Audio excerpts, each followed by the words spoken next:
Hello food lovers, నేను మీ Suma. Welcome to my channel Suma ఇంటి వంట. ఈరోజు మీకు అసలైన నెల్లూరు చేపల పులుసు ఎలా తయారు చేసుకోవాలో నేను చూపిస్తారండి. కానీ నేను చెప్పిన కొలత ప్రకారం మీరు చేసుకుంటే పర్ఫెక్ట్గా నెల్లూరు చేపల పులుసు రెడీ అవుతుంది. చూస్తున్నారుగా, నోరూరించే మన చేపల పులుసు. మరింకెందుకు ఆలస్యం, ఎలా తయారు చేసుకోవాలో చూద్దాం రండి. ముందుగా మనకు చేపల పులుసు చేసుకోవడానికి 1.5 కిలో చేపలకి 170 గ్రాముల చింతపండు వేసుకోవాలి. ఆ చింతపండు వేడి నీళ్ళలో నానపెట్టుకోవాలి.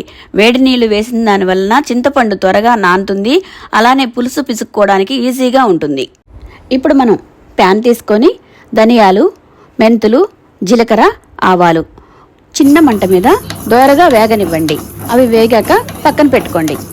ఇప్పుడు మనం వెడల్పుగా ఉండే పాత్ర పెట్టుకోవాలి, ఎందుకంటే మన చేప ముక్కలు విరిగిపోకుండా ఉంటాయి. 150 గ్రాముల నూనె పోసుకోవాలి.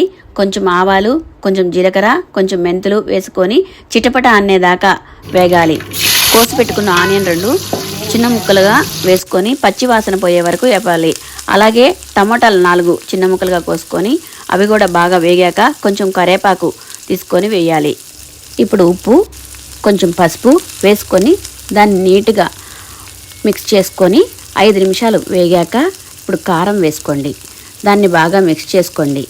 మనం ఇప్పుడు ఇందాక తీసి పెట్టుకున్న చింతపండుని తీసుకొని బాగా పిసికి చింతపండు పులుసు బాగా పిసుక్కొని ఒక గిన్నెలోకి పోసుకోండి.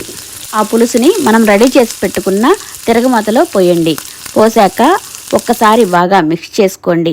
ఇప్పుడు ఆ పులుసుని మనం 10 మినిట్స్ బాగా ఉడకనివ్వండి. ఉడికిన పులుసులో మనం క్లీన్ చేసి పెట్టుకున్న చేప ముక్కల్ని వేయాలి.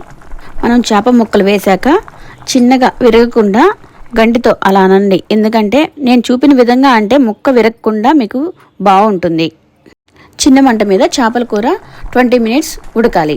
20 మినిట్స్ అయిన తర్వాత కొత్తిమీర, పుదీనా వేసుకొని ఒకసారి మిక్స్ చేసుకొని ఒక 5 మినిట్స్ ఉడికాక ఉడుకుతున్న పులుసులో చిన్నవి ఒక 6 ముక్కలు మామిడి ముక్కలు వేసుకొని మనం వేపి పెట్టుకున్న ధనియాలు, మెంతులు, జీలకర్ర ఉన్నాయి కదా, అవి మిక్సీలో వేసుకొని మెత్తగా పొడి చేసుకొని ఒక 4 తెల్లబాయలు కూడా వేసుకొని మిక్స్ చేసుకోవాలి. అలానే ధనియాల పొడి వేసుకొని ముక్కలకి పట్టేలాగా పొడి బాగా కొంచెం మిక్స్ చేసుకోవాలి. చివరిగా 5 మినిట్స్ ఉడకనిచ్చి దించేసుకోండి. చూశారు కదా మన నెల్లూరు చేపల పులుసు ఎంత బాగా వచ్చిందో. నేను చెప్పిన విధంగా మీరు ట్రై చేయండి, చేపల పులుసు అదిరిపోయేలాగా వస్తుంది. ఇలాంటి మరెన్నో వీడియోల కోసం సుమ ఇంటి వంట ఛానల్ని సబ్స్క్రైబ్ చేయండి.